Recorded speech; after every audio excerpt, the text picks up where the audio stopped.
She just is, she's a competitor. She's versatile, so she allows us to do different things. Like, she plays with such a toughness. She's huge, and she's going to be for us all season long. But what she brings from an energy standpoint, she raises the level of play of everybody around her as soon as she steps foot on the floor. Hell, even on the sideline. I mean, her communication, everything. She's definitely an X factor. Therefore, the question can't be ignored. Did the Fever just prove they're stronger without Caitlin Clark? Or are they only this tough because she's already changed the culture? When the final buzzer sounded, the Indiana Fever didn't just win. They sent a warning. She had no rest, no soft landing. She was thrown into the fire and still led the league in assists. Paige is entering a league that Caitlin rebuilt, and somehow the media is already making excuses. It doesn't stop there. Some outlets even tried to frame Caitlin's fan base as toxic and problematic, claiming only one group is responsible for hate and harassment. We know Natalie Esquire, a serial hater when it comes to the Caitlin Clark fan base. She's pretty much a driving force behind a lot of the drama that take place in the media. You have other people like Sabria Whitaker, You have so many people out there, and people like this, the committee, which is, a group of really, really strong women's basketball fans on Twitter, they have influence.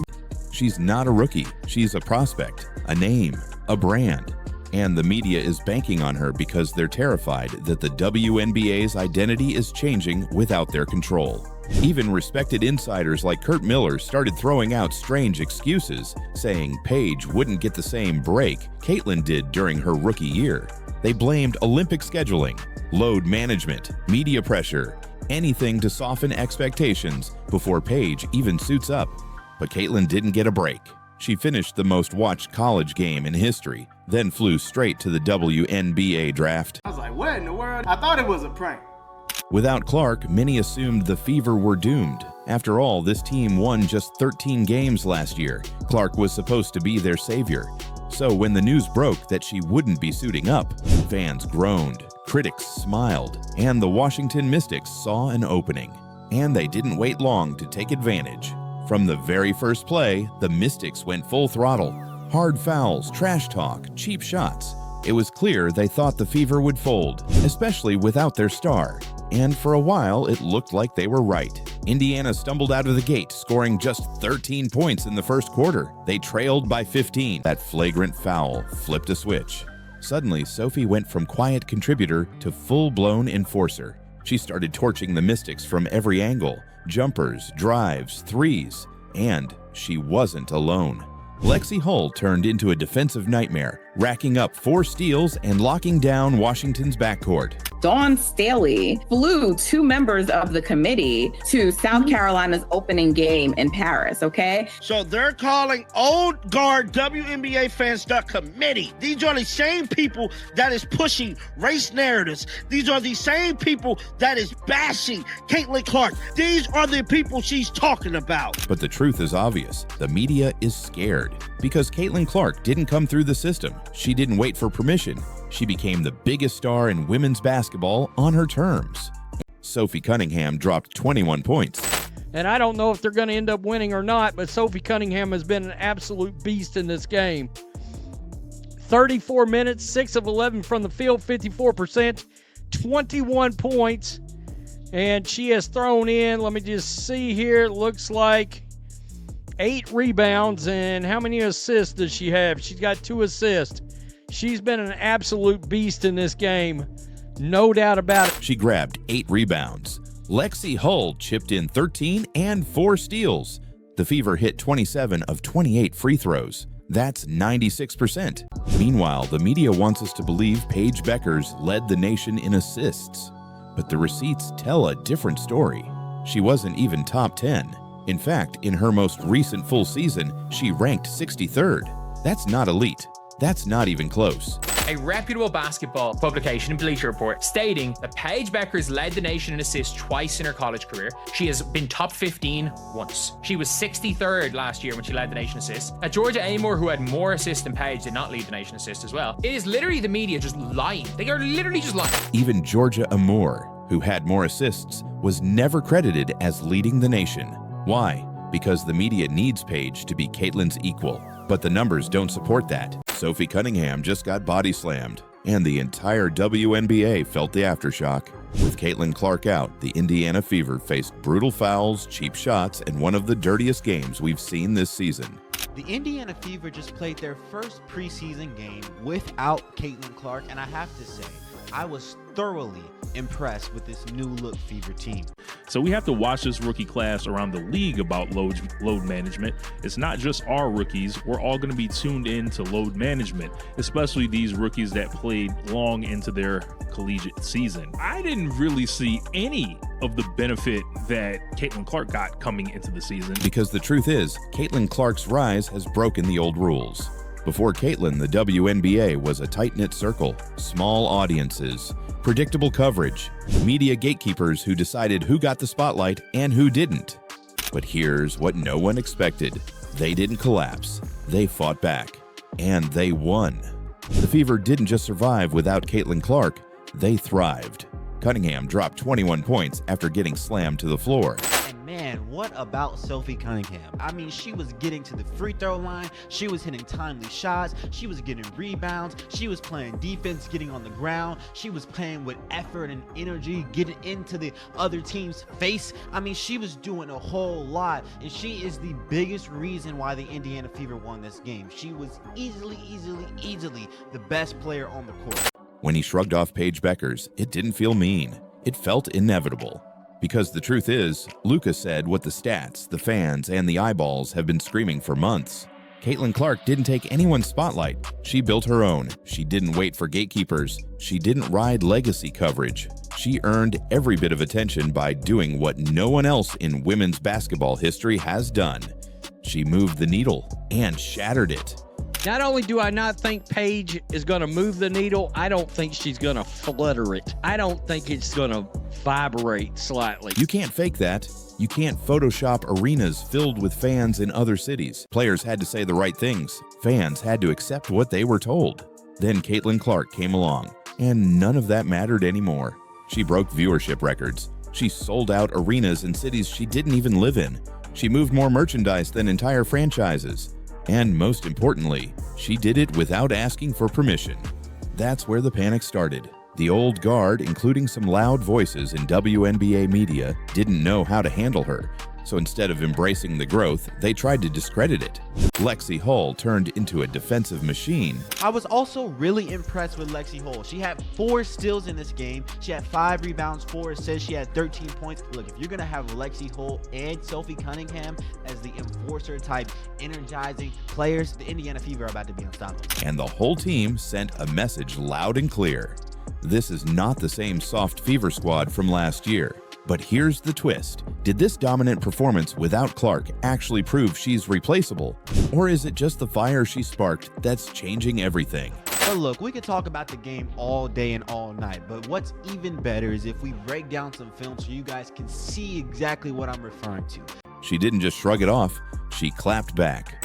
But no doubt about it, the Indiana Fever have another star. All right? Just this quick.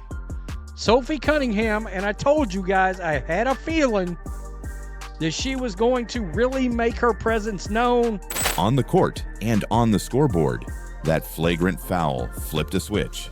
Suddenly, Sophie went from quiet contributor to full-blown enforcer. She started torching the Mystics from every angle. And immediately the vets are telling the... So obviously... Dose is there waving at Fever. This wasn't just about Cunningham. It wasn't just about Clark. It was about the new Indiana Fever, a team that has officially stopped asking for respect and started taking it. So what happens now? Clark's return is looming. She's expected to rejoin the lineup soon, refreshed, healthy, and ready.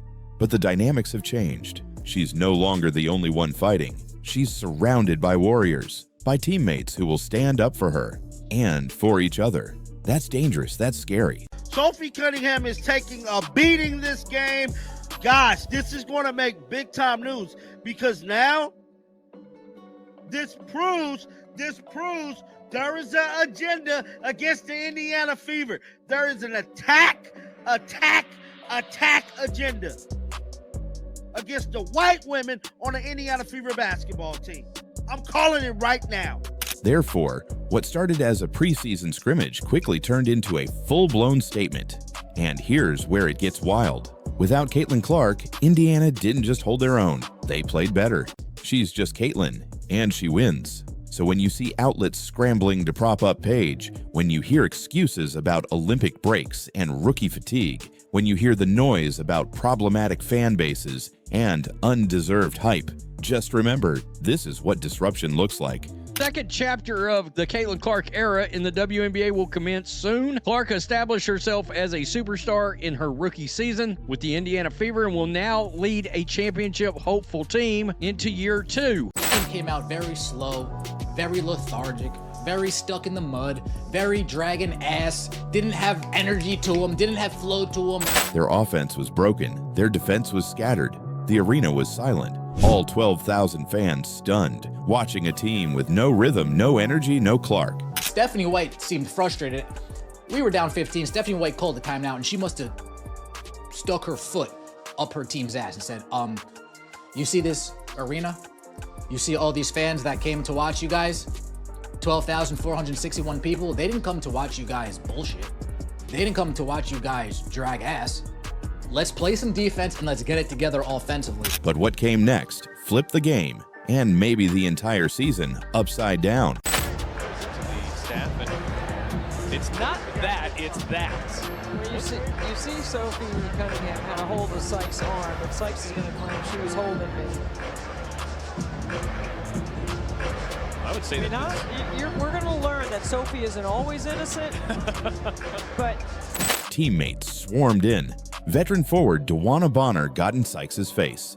The Fever had drawn a line. You hit one of us, you hit all of us. She completely threw Sophie Cunningham. They beat the Mystics in overtime without Caitlin Clark after getting physically attacked for 4 quarters straight. And the WNBA took notice. But let's not forget how we got here. Just last season, Indiana was the league's punching bag. Caitlin Clark's arrival didn't immediately fix that. If anything, it made things worse. Opposing players have gone after her game after game, targeting her with flagrant fouls, hard screens, and even off-the-ball body checks. At first, Clark took it all. She got up, she smiled, she didn't retaliate. But over time, something changed. The Fever started to rally around her. I haven't seen her in the WNBA, which is the polite way of saying she hasn't done anything yet. But Caitlin has, and she's only getting started. That's why this matters. Because the moment Luka made his pick, he didn't just validate Clark's greatness. He exposed the fear behind the media's narrative. The fear that women's basketball is no longer something they can control. That the new face of the league isn't someone they anointed. That she doesn't fit neatly into their boxes. Activist or quiet, political or palatable, legacy or outsider. However, before the season begins, Clark was involved in a major news headline that featured a 6-figure price tag. Clark's edition of the 2024 Piani Prism WNBA Throwback Signatures Golden Vinyl Card has been officially sold. The WNBA is changing. The audience is growing. The metrics are real. The resistance is loud. But so is Caitlin's game. And if you think Luka Doncic is the only one watching, think again. Because the league, the fans, and the future already know who's leading the next chapter. It's not the player the media told you to love. It's the one who made you watch. They shot 96% from the free throw line. They clawed back from double digits. They forced overtime.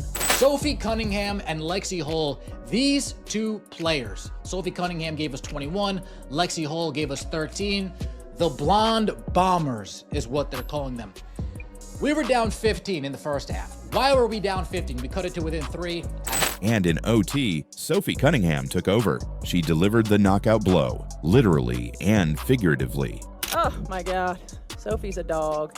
The Indiana Fever just played their first preseason game without Caitlin Clark, and I have to say, I was thoroughly impressed with this new look Fever team. They didn't have their point guard and best player in this game, so these players had to come together and spontaneously on the spot figure out a way to win this game, and they did it. And the fact that they were able to do that tells me a whole lot about this team. But here's what no one expected.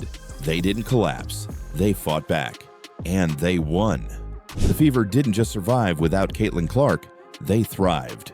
Cunningham dropped 21 points after getting slammed to the floor. Bonner got vocal, Mitchell started chirping.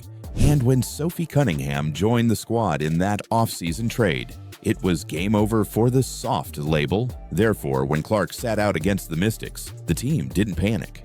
They knew exactly what to do, because Caitlin's impact goes deeper than box scores and highlight reels.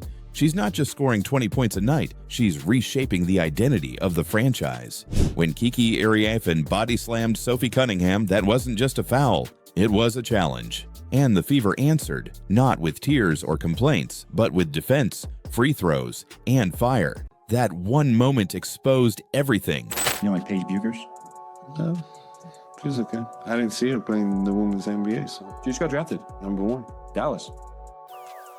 He used to play in Dallas, which is where Paige Buchers plays. Luka, one of the most respected basketball minds in the NBA, couldn't even pretend Paige was in the same conversation as Caitlin Clark, and he didn't need stats or long-winded takes. His body language said it all. Caitlin Clark has arrived, Paige Buchers hasn't even started, so why is the media still trying to force this rivalry? Let's be clear, Caitlin Clark isn't just good, she's a phenomenon. She led the NCAA in assists twice, because when Mystics rookie Kiki Iriafen tried to bully Sophie Cunningham with a full-body slam, she didn't break her, she woke her up.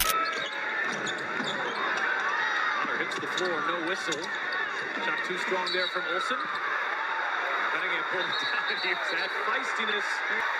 Debbie, this is a preseason game, and I know it wasn't announced that Caitlin Clark wouldn't play until right before. This is a preseason game where Clark is not available, and yet you probably have 10,000 people here and a real home court advantage. Sophie hit the ground hard, but got up even harder. She didn't just shrug it off, she clapped back. But no doubt about it, the Indiana Fever have another star. Aaliyah Boston got physical in the paint. Kelsey Mitchell found her groove. And the crowd, they came alive. Not for Caitlin Clark this time, but for a team that refused to be bullied again. Because last year, this squad would have backed down. This year, they fought back. The Mystics didn't know what hit them. Their 15-point lead disappeared before halftime. Their game plan, intimidate, dominate, and walk out with an easy preseason win, exploded in their faces. But the dirty play didn't stop. Later, Brittany Sykes shoved Cunningham to the floor again. And this time, it wasn't just Sophie standing up, it was the whole Fever bench. You can't fabricate record-breaking trading card sales, primetime ratings, or MVP chants in visiting arenas. Caitlin Clark turned the WNBA into must-watch TV. She turned sports blogs into battlegrounds. She turned casual fans into loyal viewers. And she did it in less than a year. A lot of Caitlin Clark fans, and so many of them are not white. It's just insulting to assume that that's the case to the people that aren't white, to the Black Americans that do love Caitlin Clark.